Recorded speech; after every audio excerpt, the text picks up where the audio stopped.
चिल्लर. हितनं पुढे जर तुम्ही हवामान अंदाज जर द्राक्ष सीझन मध्ये देऊन बघा, तुम्हाला दावतो मग आमचा हिसका काय आहे ती. एकदा चॅलेंज देऊनच बघा. तुम्ही इथनं पुढे अंदाज द्याच, तुम्हाला नाहीच का दावला तर त्याच्या आईला या पश्चिम महाराष्ट्रातला पाणी पेलेला वाघ आहे, सुट्टी देणार नाही एका एकाला. तुला कुठं पण अडवून कार्यक्रम लावून सोडणार नाही. त्यातल्या त्यात मी क्रांतिसेन नाना पाटलाच्या विचाराचा माणूस आहे. जर इथनं पुढे शेतकऱ्याच्या बागायतदाराच्या पाल्यावर जर पाय दिला, याद राखा तिथं सोडलं नाही तुम्हाला पण सोडणार नाही. नादाला लागू नका, सगळ्याचा नाद करा, फक्त आमचा नाद करू नका. तुम्ही पोलीस स्टेशनला फसवणुकीचा गुन्हा दाखल करावा, एक पहिला. दुसरा सायबर क्राईम, म्हणजे तुम्ही सोशल मीडियाचा वापर करून शेतकऱ्यांची लोकांची फसवणूक करताय, त्यामुळे सायबरचा एक गुन्हा दाखल व्हावा.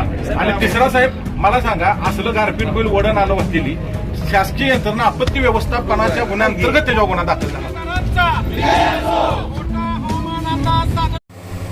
तर अशा प्रकारे शेतकऱ्यांचे आंदोलन पंजाब डग यांच्या विरोधात उभे राहिलेले आहे.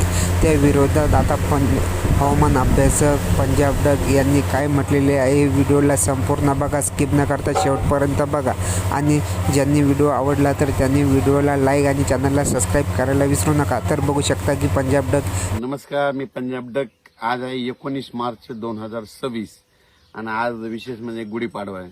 तर सर्वप्रथम शेतकरी सणाच्या गुढीपाडव्याच्या माझ्याकडून शेतकऱ्याला खूप खूप शुभेच्छा.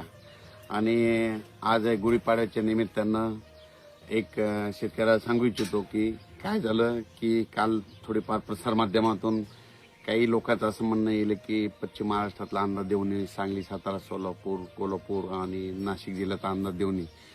तर आजपासून गुढीपाडव्याच्या निमित्तानं सर्व त्या पश्चिम महाराष्ट्रातल्या शेतकऱ्याला सांगू इच्छितो की यापुढं तुमच्या पश्चिम महाराष्ट्राचा कोल्हापूर, सोलापूर, पंढरपूर त्या परिसरातला मी यापुढं अंदाज देणार नाही, म्हणून हे तुम्हाला सांगू इच्छितो.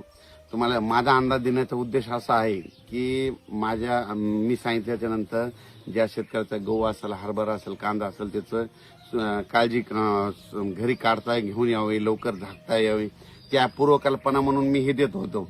पण त्यांचं जर माझ्या अंदाजामुळे जर भाव पडत असेल तर मी तिकडला अंदाज सोडायला तयार आहे. आजपासून तिकडचा अंदाज देणार नाही. फक्त माझ्या विदर्भ म्हणजे विदर्भातले 6 जिल्हे, पश्चिम विदर्भातले 11 आणि आमच्या मराठवाडा, त्याच्यानंतर जळगाव, धुळे, नंदुरबार, संभाजीनगर ह्या पट्ट्यातला असा ह्या विदर्भ मराठवाड्यातला मी या आजपासून अंदाज देणार आहे. म्हणजे फक्त आम्ही तिकडला म्हणजे जे द्राक्ष पट्टा त्यांचा अंदाज आजपासून तुम्हाला दिसणार नाही. आणि विशेष म्हणजे हा कोरडवाहू शेतकऱ्यासाठी फक्त विदर्भ मराठवाड्यात अंदाज राहील. आणि अंदाजामध्ये तेच येणार आहे की विदर्भ मराठवाडा, उलट तुमच्या पश्चिम महाराष्ट्राचं कसलं वगैरे नाव सुद्धा घेणार नाही. जरी पाऊस असो या नसो मी कधी तुमचा सांगणार देखील नाही. कारण की शेतकऱ्याचे काल मी बघितले एक युट्यूबमध्ये, तर त्यांचे असं म्हणणं की अंदाज सांगू नये, तर सांगतच नाही. तर तुम्हाला सांगू इच्छितो, तर आजपासून तुम्हाला सांगू इच्छितो फक्त विदर्भ, मराठवाडा आणि खानदेशचे काही जिल्हे त्या पट्ट्यातलाच मी अंदाज देणार आहे. म्हणजे विदर्भाचे 6 5 11 जिल्हे, ते मराठवाड्यातले 7 आणि जळगाव, धुळे, नंदुरबार ह्या आणि अहिल्यानगरचा इकडचा खाल्ला पट्टा, त्या पट्ट्यातला मी अंदाज देणार आहे. कारण की ह्या पट्ट्यामध्ये कोणाचे द्राक्ष नसल्यामुळं केवळ फक्त शेतकऱ्यासाठी अंदाज देणार आहे. शेतकऱ्याचं नुकसान टाळण्यासाठी अंदाज देतो. नसता अंदाज देण्याचं हेच म्हणजे हे की आपल्या शेतकऱ्याचं ह्या निसर्गाच्या लहरीपणापासून नुकसान होऊ नये म्हणून मी हे अंदाज देत असतो.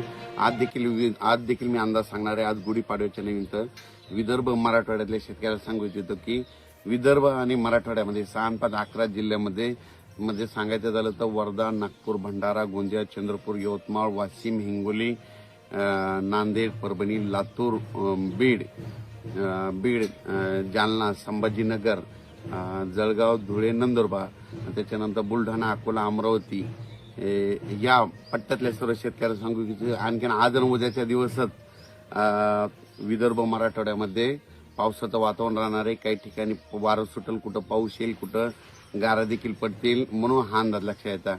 हे फक्त 2 दिवस वातावरण राहणार आहे, म्हणून हा अंदाज महाराष्ट्रातल्या शेतकऱ्यांनी गुढीपाडव्यानिमित्त हा अंदाज लक्षात घ्यायचा.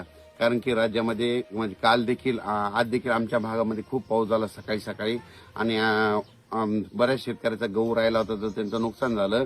पण आता हे आणखीन 2 दिवस विदर्भ मराठवाड्यामध्ये म्हणजे पूर्व विदर्भ मराठवाडा म्हणजे 6 आणि 5 11 जिल्ह्यामध्ये आणि त्याच्यानंतर मराठवाड्याचे 7 जिल्हे आणि तेलंगणा आणि मध्य प्रदेश या सर्व शेतकऱ्याला सांगू इच्छितो की 2 दिवस आणखीन पावसाचं वातावरण राहणार आहे म्हणून हा अंदाज लक्षात घ्यायचा. त्याच्यानंतर 21 तारखेच्या नंतर परत हवामान कोरडं होणार आहे म्हणून हा अंदाज देखील सर्व शेतकऱ्यांनी लक्षात घ्यावा. आता ज्यांचा कोणाचा गहू राहिलेला असेल हरभरा असेल आज आणि उद्याचे दिवस वातावरण खराब आहे. त्याच्यानंतर 21 पासून वातावरण एकदम स्वच्छ होणार आहे. त्याच्यानंतर हवामान कोरडं होणार आहे. त्याच्यानंतर तुम्ही तुमचा गहू असेल हरभरा असेल तर ते काढू शकता म्हणून हे सर्व शेतकऱ्यांनी गुढीपाडव्यानिमित्त हा अंदाज लक्षात घ्यावा. धन्यवाद.